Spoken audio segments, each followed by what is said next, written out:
আফগানিস্তান নামটি শুনলেই মনে আসে পাহাড়, মরুভূমি, যুদ্ধ আর তালেবান। একটি এমন দেশ যাকে গত 4 দশক ধরে দুনিয়া চিনেছে শুধু যুদ্ধ, ধ্বংস আর রক্তপাতের প্রতীক হিসেবে। যে দেশে পাহাড় ভেঙে গেছে বোমের শব্দে, নদী শুকিয়ে গেছে যুদ্ধের আগুনে, আর কোটি কোটি মানুষ বেঁচে আছে ভয় আর অভাবে। কিন্তু এবার ইতিহাসের পাতায় এক নতুন অধ্যায় খুলছে।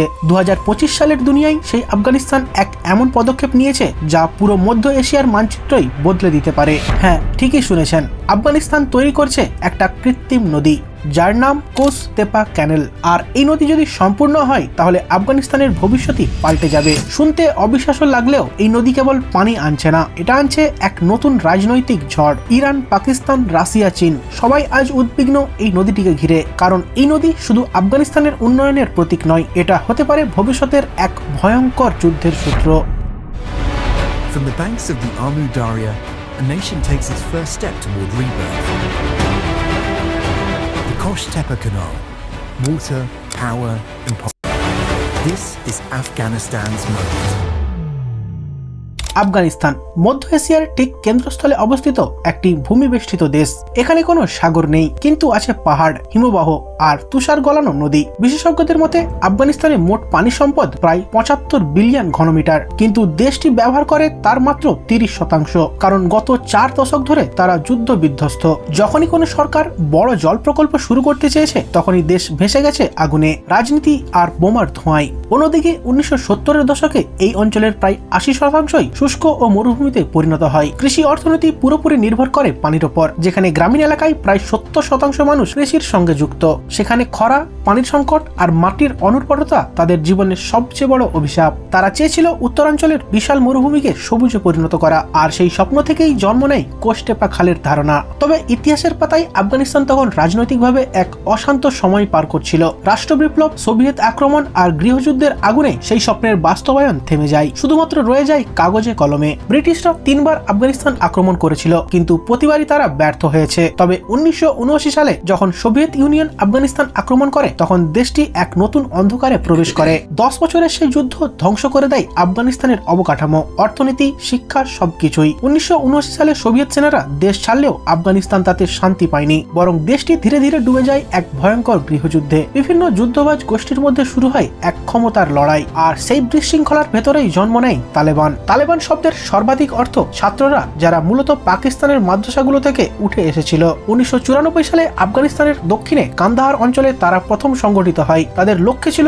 একটাই, দেশের শরিয়া আইন প্রতিষ্ঠা করে দেশের মধ্যে শান্তি ফিরিয়ে আনা। 1996 সালে তারা দখল করে নেয় রাজধানী কাবুল এবং পুরো দেশ চলে যায় তাদের নিয়ন্ত্রণে। কিন্তু 2001 সালে আমেরিকার 9/11 হামলার পর যুক্তরাষ্ট্র তালেবান সরকারের বিরুদ্ধে শুরু করে সামরিক অভিযান। ফলে তালেবান সরকারের পতন হয়, কিন্তু তাদের অস্তিত্ব মুছে যায়নি। 20 বছর পর যখন 2021 সালে মার্কিন বাহিনী আফগানিস্তান ছেড়ে যায়, তখন মাত্র কয়েক সপ্তাহের মধ্যেই তালেবান আবারও পুরো দেশ দখল করে ফেলে। তবে তালেবান ক্ষমতায় আসার পরও আফগানিস্তানের সবচেয়ে বড় সংকট ছিল পানির সমস্যা। সম্পূর্ণ দেশটির প্রায় 35 মিলিয়ন মানুষের মধ্যে 20 মিলিয়ন মানুষই আজও নিরাপদ পানির অভাবে ভুগছে। অর্থাৎ প্রতি 8 জনের মধ্যে প্রায় 6 জন বা 7 জন মানুষ বিশুদ্ধ পানি পাচ্ছে না। আর এই কারণেই 2022 সালে তালেবান সরকার ঘোষণা করে তাদের সবচেয়ে বড় প্রকল্প কোস তেপা ক্যানেল প্রজেক্ট, যাকে আফগানরা বলছে আমাদের ভবিষ্যতের নদী। এই প্রকল্প শুরু হয় আমু দারিয়া নদী থেকে। এটা মধ্য এশিয়ার একটি অন্যতম গুরুত্বপূর্ণ নদী, যা আফগানিস্তান, তাজিকিস্তান, তুর্কমেনিস্তান ও উজবেকিস্তানের মধ্য দিয়ে প্রবাহিত। এটা কোনো ছোটখাটো খাল নয়, এটা হচ্ছে 285 কিলোমিটার লম্বা, 100 মিটার চওড়া ও 8 মিটার গভীর একটি বিশাল ক্যানেল, যা আমু দারিয়া নদী থেকে পানি টেনে নিয়ে যাবে আফগানিস্তানের উত্তর প্রদেশগুলো বাল্ক, জাউজান ও ফারিয়াব পর্যন্ত। তালেবান সরকার এই প্রকল্পটিকে 3টি ধাপে ভাগ করেছে। প্রথম ধাপটি হলো 2022 সাল থেকে 2023 সালের মধ্যে নদী থেকে পানি টানার মুখ তৈরি করা ও 108 কিলোমিটার ক্যানেল খনন করা, আর যা এই ধাপটি ইতিমধ্যেই সম্পন্ন। দ্বিতীয় ধাপ হলো 2023 থেকে 2025 সাল পর্যন্ত বাকি অংশ খনন করা, সেচ ব্যবস্থা তৈরি করা ও বাঁধ নির্মাণ করা, এবং তৃতীয় ধাপ হলো 2025 থেকে 2027 সাল পর্যন্ত কৃষিক্ষেত্রে ও পানি সরবরাহ নেটওয়ার্ক প্রতিষ্ঠা করা, যাতে স্থানীয় কৃষকরা সরাসরি এই নদীর পানি পায়। তাদের পরিকল্পনা অনুযায়ী এই নদীর পানি ব্যবহার করে প্রায় 5 লক্ষ হেক্টর জমি চাষযোগ্য করা হবে, অর্থাৎ 50 লক্ষ একর মরুভূমি পরিণত হবে সবুজ ফসলের মাঠে। আর এই প্রকল্পের মোট ব্যয় প্রায় 700 মিলিয়ন মার্কিন ডলার, যেখানে প্রায় 6000 আফগান শ্রমিক দিনরাত কাজ করছে এবং এসব অর্থ আসছে আফগান সরকারের নিজস্ব তহবিল থেকে, কোনো বিদেশি অনুদান ছাড়াই। তালিবান সরকারের মতে এই নদী আফগানিস্তানের জন্য স্বাধীনতার প্রতীক। সবার চোখে একটাই স্বপ্ন, একদিন আফগানিস্তান নিজের খাবার নিজেই উৎপাদন করবে। এই প্রকল্পকে স্থানীয়রা বলে আমাদের আর্টিফিশিয়াল রিভার, আমাদের জীবন রেখা। 2023 সালের মাঝামাঝি পর্যন্ত এই ক্যানেল প্রায় 40% কাজ সম্পন্ন হয়েছে। এটাই সেই মুহূর্ত যখন যুদ্ধ বিধ্বস্ত আফগানিস্তান প্রথমবার ভবিষ্যতের দিকে তাকালো, বন্দুক নয় পানি দিয়ে নিজেদের ভাগ্য লিখতে চলেছে। কিন্তু আবার এই নদী হয়ে উঠেছে সবচেয়ে বড় ভয়ের কারণ। এখন প্রশ্ন হলো, একটা কৃত্রিম নদী তৈরি হচ্ছে, তাতে এত ভয় কেন? কারণ এই নদী শুরু হয়েছে আমু দারিয়া নদী থেকে, যা মধ্য এশিয়ার অন্যতম গুরুত্বপূর্ণ জলধারা। এই নদী কেবল আফগানিস্তানের না, এর পানি ভাগাভাগি করে নিচ্ছে উজবেকিস্তান, তুর্কমেনিস্তান, তাজিকিস্তান আর পরোক্ষভাবে ইরান ও পাকিস্তান। এখন যদি আফগানিস্তান নিচে ক্যানেল বানিয়ে এই নদীর পানি নিজের জমির দিকে ঘুরিয়ে নেয়, তাহলে নিচের দেশগুলোর দিকে পানি কমে যাবে, আর যার ফলাফল হবে ভয়াবহ জলসংকট। ইরান আশঙ্কা করছে যদি আফগানিস্তান আরো বেশি পানি আটকায়, তাহলে তার পূর্বাঞ্চলের সিস্তান ও বেলুচিস্তান প্রদেশে ভয়াবহ খরা দেখা দেবে। অন্যদিকে উজবেকিস্তান ও তুর্কমেনিস্তান বলেছে তাদের কৃষি জমি ইতিমধ্যে পানি শূন্য হয়ে পড়েছে,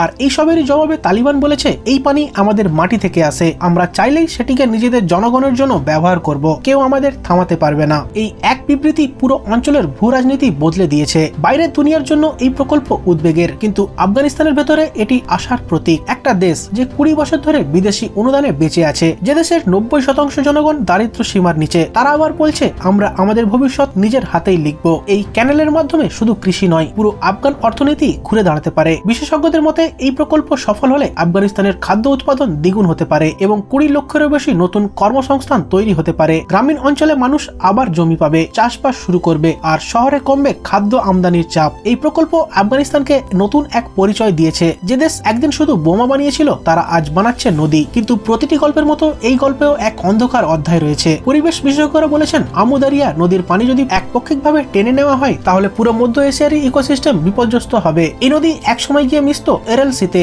যা একসময় ছিল বিশ্বের 4র্থ বৃহত্তম হ্রদ। কিন্তু গত কয়েক দশকে অতিরিক্ত পানি ব্যবহার ও কৃষি সেচের কারণে এই হ্রদ আজ প্রায় শুকিয়ে এসেছে। এখন সেখানে বালুর মরুভূমি ছাড়া আর কিছুই নেই। বিশেষজ্ঞদের ভয়, যদি আফগানিস্তানের কৃত্রিম নদী আমু দারিয়ার প্রবাহ আরো কমিয়ে দেয়, তাহলে এই পরিবেশ বিপর্যয় আরো ভয়ঙ্কর হবে। অন্যদিকে আফগানিস্তানের ভেতরেও ঝুঁকি কম না। দ্রুত পানি টানার ফলে নদীর স্বাভাবিক গতি বদলে যেতে পারে, বন্যা দেখা দিতে পারে, মাটির ক্ষয় ও ভূমিধস হতে পারে, এমনকি ভূগর্ভস্থ পানির স্তরও নিচে নেমে যেতে পারে। এবং আরো একটি বড় প্রশ্ন, এই বিশাল প্রকল্পের রক্ষণাবেক্ষণ কিভাবে হবে? আফগানিস্তান এখনো আন্তর্জাতিক নিষেধাজ্ঞায় জর্জরিত, তাদের কাছে নেই অত্যাধুনিক প্রযুক্তি বা পর্যাপ্ত অর্থ। যদি কোনো অংশ ধসে পড়ে বা ভুল হিসাবের কারণে পানি প্রবাহ অনিয়ন্ত্রিত হয়, তাহলে বিপর্যয় আরো মারাত্মক হতে পারে। এখন এই প্রকল্প আর কেবল ইঞ্জিনিয়ারিং নয়, এটা পরিণত হয়েছে একটি জিওপলিটিক্যাল অস্ত্রে। রাশিয়া ও চীন, যারা তালিবান সরকারের সঙ্গে সম্পর্ক গড়ছে, তারা এই প্রকল্পকে নীরবে সমর্থন দিচ্ছে। কারণ এই নদীর মাধ্যমে আফগানিস্তান মধ্য এশিয়ায় জলের নিয়ন্ত্রণ আনতে পারলে রাশিয়া ও চীনের প্রভাব